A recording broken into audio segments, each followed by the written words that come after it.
Halo Hariware Squad, kembali lagi dengan Hariware di sini. Bagaimana kabarnya hari ini? Kami doakan semoga sehat selalu. Kali ini kita akan membahas mengenai peradaban tua Indonesia dan harta karun.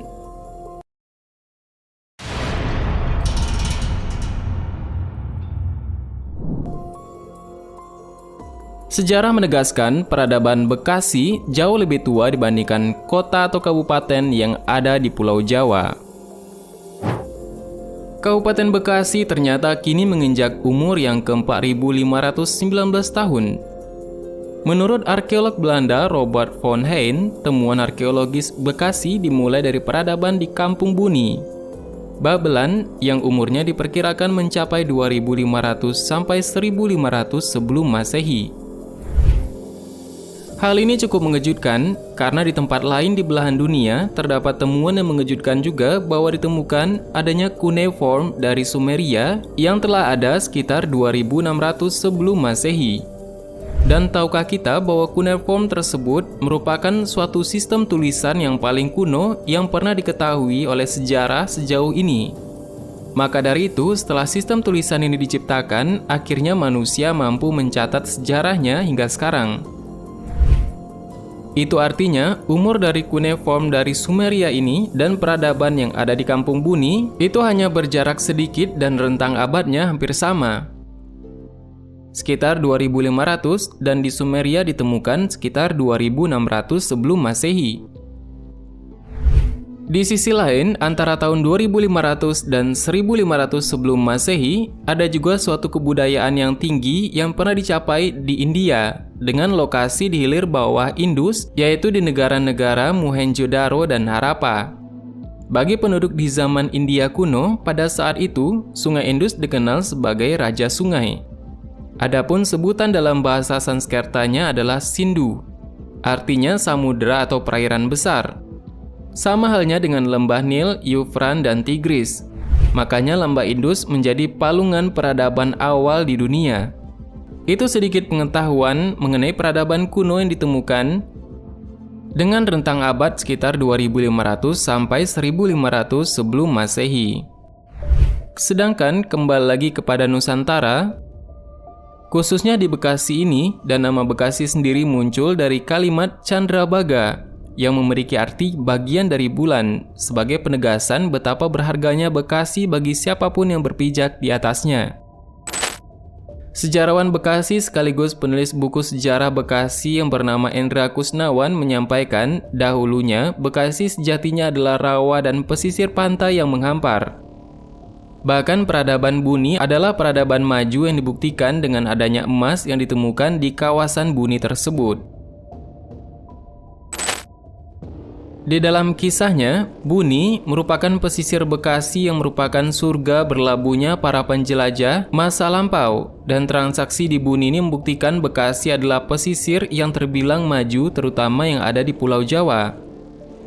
Berbicara mengenai Buni tersebut, kita juga melihat suatu hal yang menakjubkan yang berada di Kampung Buni pada tahun 50 hingga 80-an, dan hal tersebut mendadak populer dengan perburuan harta karun dan akhirnya disematkan sebagai kampung pasar emas.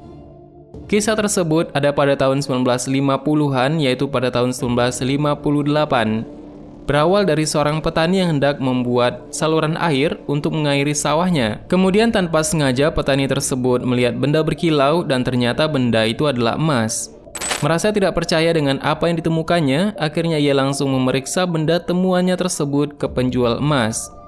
Dan betapa kagetnya ia setelah mendengar bahwa benda itu adalah emas asli seberat 0,5 gram. Dan siapa sangka penemuan emas tersebut menjadi awal dari adanya perburuan harta karun dadakan. Banyak masyarakat yang datang untuk mencari emas di sana. Bahkan tidak hanya masyarakat sekitar, tapi juga masyarakat yang berasal dari luar kota. Mereka berdatangan untuk mengadu nasib mereka dan mencari keberuntungan yang ada di sana. Semakin banyak pencarian emas yang dilakukan, maka semakin banyak pula emas-emas yang berhasil didapatkan di sana. Dan emas yang didapatkan langsung dijual kepada pembeli yang sudah menunggu di tempat tersebut.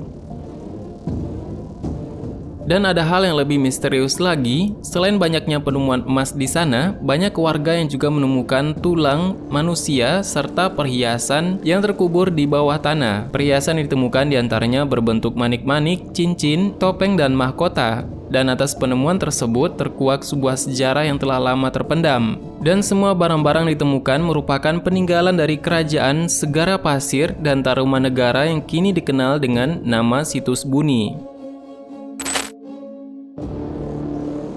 Menurut salah seorang arkeolog, pada zaman sebelum Masehi tercatat ada 46 kerajaan kuno di tanah Pasundan. Salah satunya adalah kerajaan Segara Pasir yang diperkirakan meninggalkan warisan sejarah di pusat kebudayaan Buni tersebut. Dan kerajaan tersebut lebih tua dibandingkan kerajaan Tarumanegara yang berkuasa pada abad ke-4 hingga abad ke-7. Dan Segara Pasir ini memiliki pusat pemerintahan di pesisir utara Bekasi. Dan jika kerajaan Tarumanegara berdiri karena pengaruh budaya Hindu dari India, berbeda dengan kerajaan Segara Pasir yang justru dipengaruhi oleh kebudayaan Mesir kuno. Dan hal ini dibuktikan dengan artefak-artefak yang ditemukan di situs Buni tersebut. Situs bersejarah ini banyak menyimpan manik-manik bernuansa Egyptian. Peradaban Segara Pasir dipengaruhi budaya Egypt kuno ataupun peradaban Mesir. Kita tahu bahwa peradaban Mesir kuno menghasilkan banyak perkembangan besar di bidang pengetahuan, ekonomi, dan budaya sepanjang sejarahnya yang panjang. Dan peradaban ini bahkan bisa disebut sebagai tempat kelahiran sains dan pola pikir baru. Memang, kejatuhan peradaban Mesir kuno banyak diperbincangkan dalam berbagai hasil riset. Banyak penelitian mengungkap bahwa kejatuhan peradaban tersebut karena kekuatan militer Mesir kuno melemah, sehingga banyak negara lain yang bisa menduduki wilayah tersebut.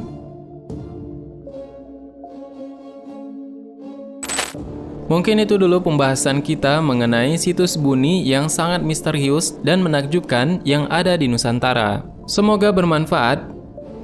Jangan lupa tulis di kolom komentar di bawah jika video ini bermanfaat untuk kita.